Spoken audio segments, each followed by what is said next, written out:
પશુપાલકોનો ગરજતો હુંકાર, દૂધના ભાવ, dairy bill અને વહીવટ માટે મહાસંમેલન.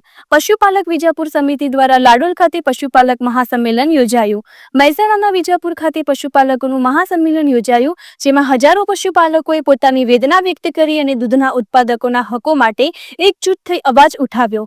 જાગો પશુપાલકો જાગોના નારા સાથે આ સંમેલનમાં દૂધના ન્યાયી ભાવ, ડેરી બિલની ચૂકવણી અને વહીવટી સુધારણા જેવી મુખ્ય માંગો ઉઠાવવામાં આવી. વિજાપુર પશુપાલક સમિતિ અને પશુપાલકો દ્વારા વિજાપુર મામલતદાર કચેરી ખાતે મામલતદારને આવેદનપત્ર આપવામાં આવ્યું. પશુપાલકોએ રોષ સાથે જણાવ્યું કે વર્તમાન સમયમાં દૂધના ભાવ નહિવત છે, જેનાથી તેમનું આજીવન ખોરવાઈ રહ્યું છે. તેમણે માંગ કરી કે બીમારીના કિસ્સામાં ડેરીએ પશુપાલકોના બિલની જવાબદારી લેવી જોઈએ. આ ઉપરાંત દૂધ મંડળીઓમાં વહીવટદારો ડેરીના નહીં પરંતુ સરકાર દ્વારા નિયુક્ત થવા જોઈએ, જેથી પારદર્શિતા જળવાઈ રહે. સંમેલનમાં ચેરમેનની નવી યોજના પણ ચર્ચાઈ. 1 લીટરે 2.25 રૂપિયા વ્યાજ ચૂકવશે પશુપાલક. આ મહાસંમેલનમાં પશુપાલકોની વેદનાને લોકો સુધી પહોંચાડવા પેમ્પલેટનું વિતરણ કરવામાં આવ્યું, જેમાં તેમની માંગો અને હકોની વિગતો દર્શાવવામાં આવી. પશુપાલકોએ ચેતવણી આપી કે જો તેમની માંગો પૂરી નહીં થાય તો આગામી મહાસંમેલન પાટણ ખાતે યોજવામાં આવશે, જે વધુ વિશાળ અને પ્રભાવશાળી હશે. આ સંમેલન એ ન માત્ર પશુપાલકોની એકતા દર્શાવી પરંતુ સરકાર અને ડેરી સંચાલકો સમક્ષ તેમના હકોની લડત વધુ મજબૂત બનાવી. Bureau chief MG live news Chetan Patel, Mehsana.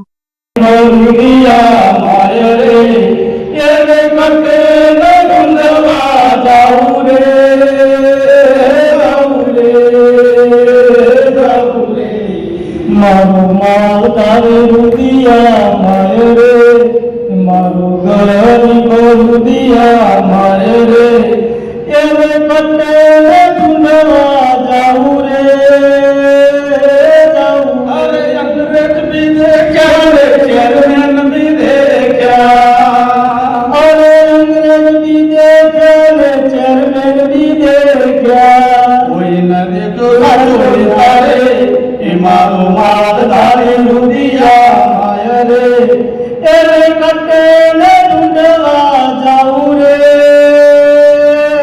जाऊं. अरे मंत्री भी देखा ने मंत्री भी देखा, अरे मंत्री भी देखा ने मंत्री भी देखा, कोई न देखो साचो मंत्री रे ए मारो माल धारी रुदिया माये रे एरे कटे ने ढूंढवा जाऊं रे.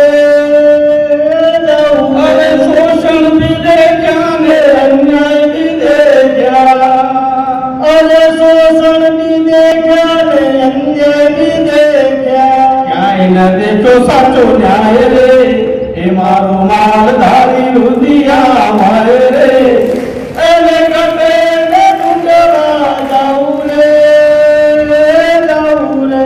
अरे छेल्ले अरे पाउडर पीवे जाने दाना पीवे अरे पाउडर पीवे जाने दाना पीवे ना बचावे मारो माल रे ए मारो माल धारी लुधिया माये रे एने कटे ने ढूंढवा जाऊं रे जाऊं रे जाऊं रे.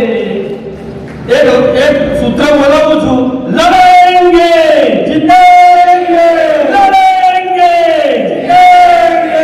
અને જ્યાં જ્યાં ન્યાય થતો હોય કે ન્યાય માટે આપણે લડવું જોઈએ. દૂધસાગર ડેરીના ભ્રષ્ટાચારની અંદર ચેરમેન અને નિયામક મંડળને સંબોધીને આપી છે. 2 જિલ્લાના પશુપાલકો આજના વહીવટથી ખૂબ દુઃખી છે અને વિજાપુરના લાડોલ ખાતે સ્વયંભૂ પશુપાલકો ખૂબ મોટી સંખ્યાની અંદર જોડાયા અને ત્યાં સભા કરી અને અહીંયા બધા રેલી કરીને આવેદનપત્ર આપવા માટે આવ્યા હતા. મામલતદાર સાહેબને 5 મુદ્દાની વાત કરી છે. દૂધના ભાવ નથી મળતા, ભાવ વધારાની અંદર જ્યાં શોષણ થઈ રહ્યું છે, જે પાવડર એક્સપાયર થઈ ગયો તો એને ઓગાળી અને ક્યાં મૂકવામાં આવ્યો, અને આવનારા સમયની અંદર પશુપાલકો માટે શું શું રણનીતિ છે એ પશુપાલન સમિતિ સાથે મળી અમારા પ્રશ્નોનું સોલ્યુશન નહીં થાય તો ઉગ્ર આંદોલન કરવામાં આવશે. અમારી પશુપાલન સમિતિ થોડા દિવસોની અંદર નક્કી કરશે. પહેલાં મહેસાણા જિલ્લો આખો જ અમે સંપૂર્ણ બ્લોકની અંદર કાર્યક્રમ કરશું, પછી પાટણ જિલ્લાની અંદર, અને ત્યાં સુધી અમારા મુદ્દાઓ નહીં સંતોષે તો ઉગ્ર આંદોલન મહેસાણા દૂધસાગર ડેરીની સામે કરવામાં આવશે. વિજાપુરના લાડોલ ખાતે પશુપાલન સમિતિ દ્વારા દૂધસાગર ડેરીમાં ચાલી રહેલા ગેરરીતિ વહીવટના વિરોધની અંદર જે આક્રોશ સંમેલન હતું એની અંદર ગામે ગામથી ખૂબ મોટી સંખ્યાની અંદર લોકો વધાર્યા હતા. પશુપાલન સમિતિની જે 5 મુદ્દાની વાત છે, દૂધના ભાવ પૂરતા મળતા નથી, સાગરદાનની અંદર જે ક્વોલિટી બગાડી અને જે 6% માટી નાખવાનું કામ કર્યું છે એની સામેનો, અને જે 600 મેટ્રિક ટન પાવડર એક્સપાયર હતો એ ક્યાં નિકાલ કર્યો, અને દૂધસાગર ડેરીની અંદર દિવસે ને દિવસે જે વહીવટદારો મૂકવાવાળી નવી પ્રથા લોકો લાયા છે. મારું નામ કાનજીભાઈ મોતીભાઈ દેસાઈ, પાટણ તાલુકો અને પાટણ જિલ્લો. હું પાટણ જિલ્લાનો પણ પ્રભારી કોંગ્રેસ પાર્ટીનો પ્રમુખ રહેલો છું. કોંગ્રેસ પક્ષમાંથી મને મંત્રી બનાવ્યો હતો ત્યારે હું દાહોદ જિલ્લાનો પણ પ્રભારી તરીકે સેવાઓ આપેલી છે અને કામ કર્યું છે 2 ટર્મ દાહોદ જિલ્લામાં પણ. પાટણ તાલુકા પંચાયતના પ્રમુખ તરીકે પણ સેવા બજાવી છે. પાટણ તાલુકા કોંગ્રેસ સમિતિના પ્રમુખ તરીકે 2 ટર્મ સેવાઓ બજાવી છે. એપીએમસીમાં પણ હું 2 ટર્મ રહેલો છું અને મારું નામ કાનજીભાઈ મોતીભાઈ દેસાઈ. આજે જે લાડોલ ખાતે મિટિંગ મળી હતી એ દૂધ ગ્રાહકો અને સ્વયંભૂ ખેડૂતોની મિટિંગ હતી. આમાં કોઈની બોલાયેલી મિટિંગ નથી. આ મિટિંગ દૂધ ઉત્પાદકોની વરાળ મિટિંગ હતી અને દૂધ ઉત્પાદકોની વેદનાની વાત હતી અને એ વેદના વાચા સાંભળવા માટે અમે અહીંયા આવ્યા હતા અને એમની વેદનાને વાચા આપવા માટે અમે અહીંયા આવ્યા છીએ. અને આ રીતે આખા